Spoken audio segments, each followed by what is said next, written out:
¿sí? El siguiente ponente que nos va a hablar sobre coagulación de próstata es el doctor Miguel Ángel Zapata de Villalba, adscrito del Servicio de Urología del Hospital Central Militar. Con este avanzas, con este retrocedes y gracias.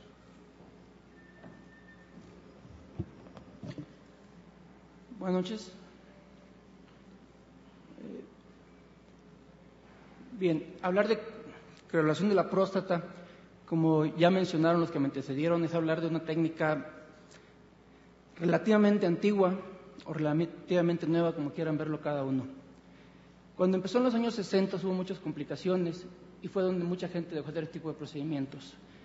En 1990, con la tecnología que ya se mencionó, con los termopares, con las criosondas y con el desarrollo de ultrasonidos con una imagen de mejor calidad, se empezó nuevamente a tomar auge esta tecnología.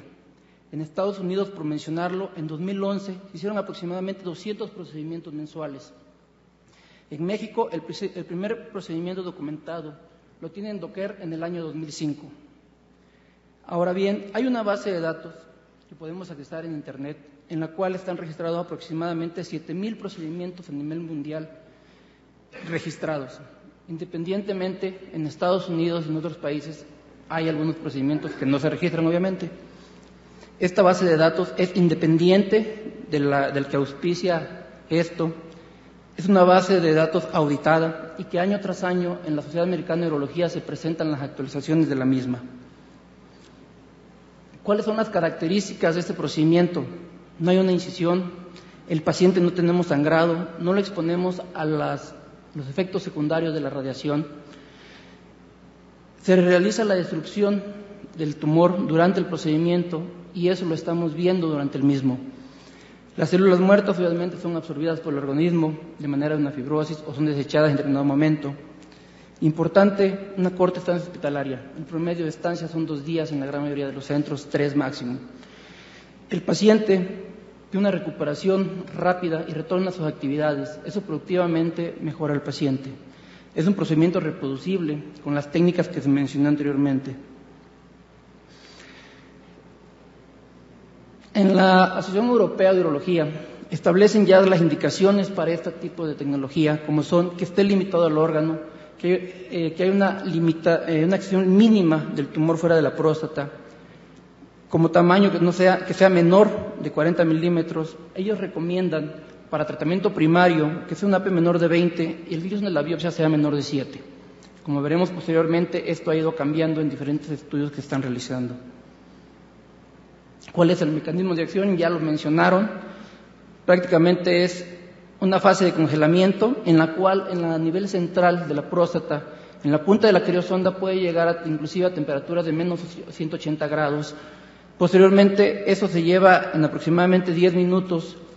Viene una fase de descongelamiento que tiene el mismo tiempo, 10 minutos, una nueva fase de congelamiento y descongelamiento. El proceso en total, ya que se instalaron las criosondas y los termopares, es de aproximadamente 40 minutos.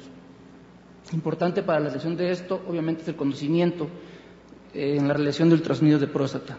El mecanismo ya fue mencionado, deshidratación, con la consiguiente desnaturación de proteínas y una ruptura de membrana provocado por los cristales que se forman a nivel intracelular.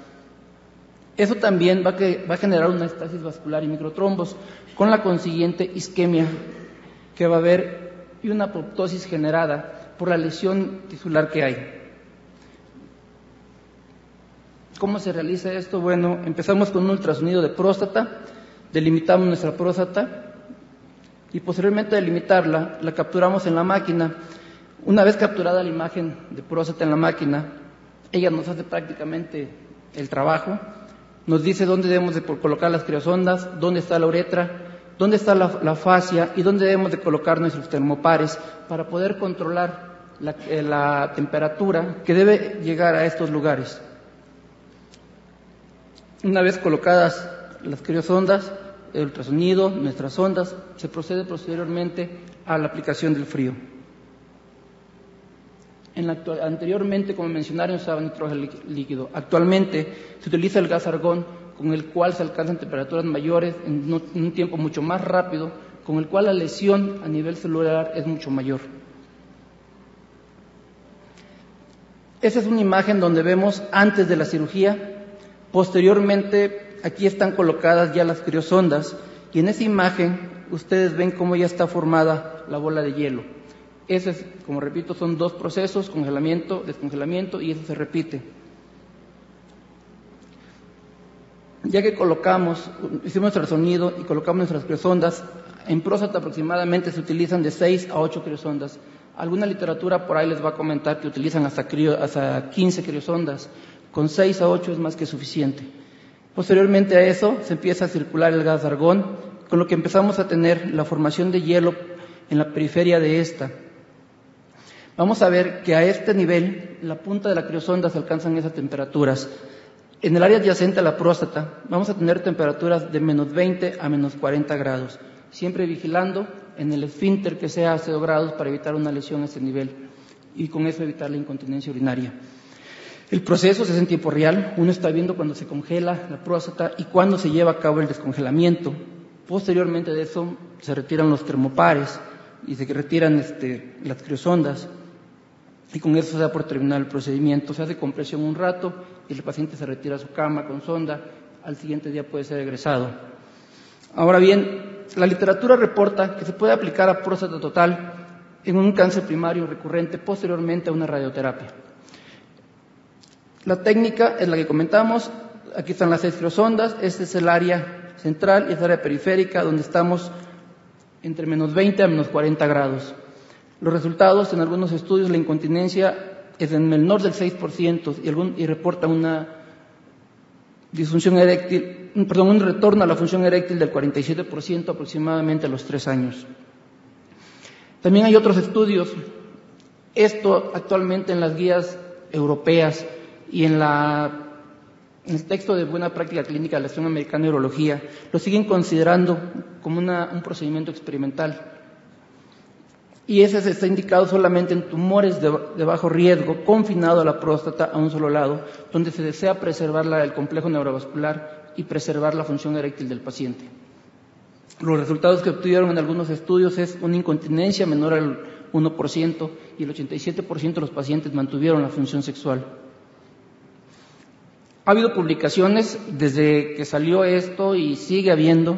En el año 2007 se publica una comparación de 5 años de reprostotomía radical, braquiterapia, radioterapia externa y conformacional, tomando en cuenta esos 3 factores. Los resultados fueron, en relación con la crioterapia en los pacientes de bajo riesgo, como ustedes ven, las tasas de éxito son similares. ¿Sí? En el riesgo moderado, la crioterapia mantiene el nivel de resultados. Y en los pacientes de alto riesgo todavía tenemos una buena respuesta con esa tipo terapéutica. Algo que no se mencionó es que una ventaja de la crioterapia es que se puede volver a aplicar posteriormente ese mismo procedimiento a los pacientes. En ese mismo estudio evaluaron la impotencia, en la cual vieron que la crioterapia mantiene niveles similares a otros procedimientos. En relación con la incontinencia, eso de la crioterapia tiene mejores resultados que otros procedimientos. La morbilidad rectal, que tanto se comenta en algunos podios y demás, con la nueva tecnología se ha abatido casi, siendo la fístula en menor del 0.5%, sangrado, urgencia y demás, hasta el 0%. Y si lo comparamos con el resto de los procedimientos, no hay diferencia en ello. Cuando se estudia la calidad de vida, en ese estudio, utilizando un cuestionario exclusivamente para próstata, se evalúa al paciente como tal, al medio ambiente social y familiar y al aspecto funcional, y los resultados de la crioterapias son superiores a todos los demás procedimientos. Basados en esa misma base de datos, se realizan posteriormente otros estudios en 1.198 pacientes, en los cuales se encontraron ellos tomando nuevamente el nadir, el que especifica la astro, con 3 incrementos del APE como tal, para ver si hay falla al tratamiento, y encontraron los resultados que vemos aquí. Riesgo bajo hasta un 84%. En ese grupo de estudio, la edad media del paciente fue de 69 años. Los resultados, la incontinencia de 12 meses, el 4.8% reportaron haber tenido alguna fuga y el 2.9% de los pacientes reportaron que llegaron a usar alguna toalla. La función sexual se recuperó en el 16.8%, fístulas en el 0.4% y la sobrevida a 5 años libre de enfermedad bioquímica fue del 77%. Bien, la crioterapia, de acuerdo a las guías europeas, establecen este estudio con 975 pacientes estratificados en los grupos de riesgo de amico, en los cuales establecen como un nadir el APE de 1 y el APE de -5, con un seguimiento medio de 24 meses a 5 años, donde encontraron una tasa de supervivencia sin enfermedad bioquímica a 5 años, que son las que vemos en ese cuadro.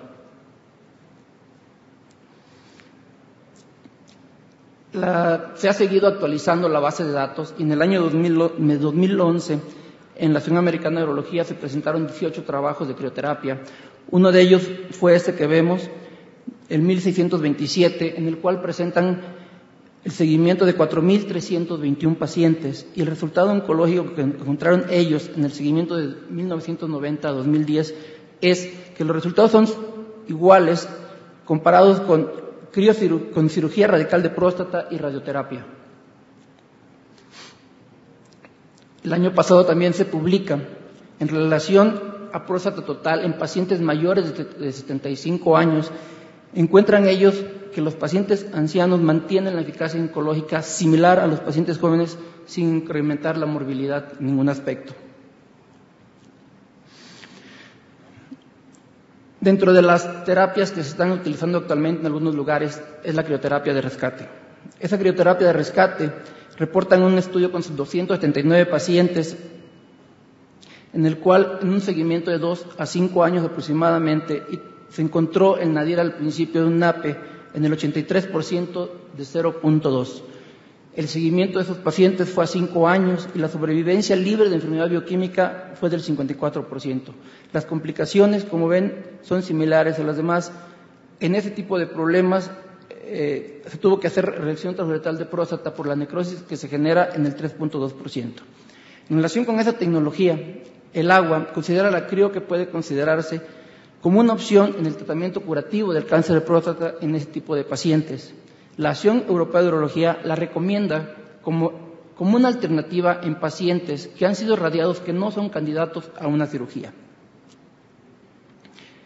México no es la excepción. El año pasado se publica en nuestra revista la experiencia del hospital de Pemex con 23 pacientes, en los cuales sus resultados fueron disfunción eréctil en el 87%, continencia hasta en el 91%, encontraron ellos un resultado de que hubo estenosis en de los 13% de los pacientes y la estancia hospitalaria fue de 2 días en promedio. Las guías de la Asociación Europea de Urología manejan las complicaciones que podemos tener con ese tipo de problemas, como son disfunción eréctil hasta el 80%, necrosis tubular en 3%, retención urinaria en el 2% y las fístulas las manejan similares a cualquier tipo de procedimiento, ya sea radioterapia o cirugía radical. Es cierto, y está establecido tanto en las guías europeas como en las guías de práctica clínica de la Asociación Americana de Urología, que no hay seguimientos a largo plazo. Hay un estudio como tal de un metaanálisis que reúne aproximadamente 580 estudios en los cuales concluye que no hay diferencia entre este tipo de técnicas y otra, que falta más seguimiento y que falta todavía hacer estudios doble ciego aleatorizados, y eso estamos de acuerdo. Sin embargo, es una tecnología que hay que utilizar, que hay que saber y hay que indicarlo a los pacientes que la necesiten. La tasa de sobrevivencia libre de enfermedad a los 5 años son inferiores efectivamente a las conseguidas con la prostatectomía radical en pacientes con bajo riesgo. Obviamente, si esta alternativa se la vamos a ofrecer a un paciente que queremos intervenir, se le debe de informar, así como del riesgo de volverlo a reintervenir con la misma cirugía, con misma criocirugía. ¿Por qué la debemos considerar? Porque es un tratamiento mínimamente invasivo, porque no es una cirugía mayor, no requiere y no tiene los efectos secundarios de la radioterapia, hay una rápida recuperación, se puede disponer para criofocal en casos muy considerados, y vuelvo a recalcar, eso todavía se considera, de acuerdo a los estándares internacionales, como una situación experimental. Es repetible y los resultados son positivos en muchos de los trabajos que se han realizado. Por parte de CRIO, todo.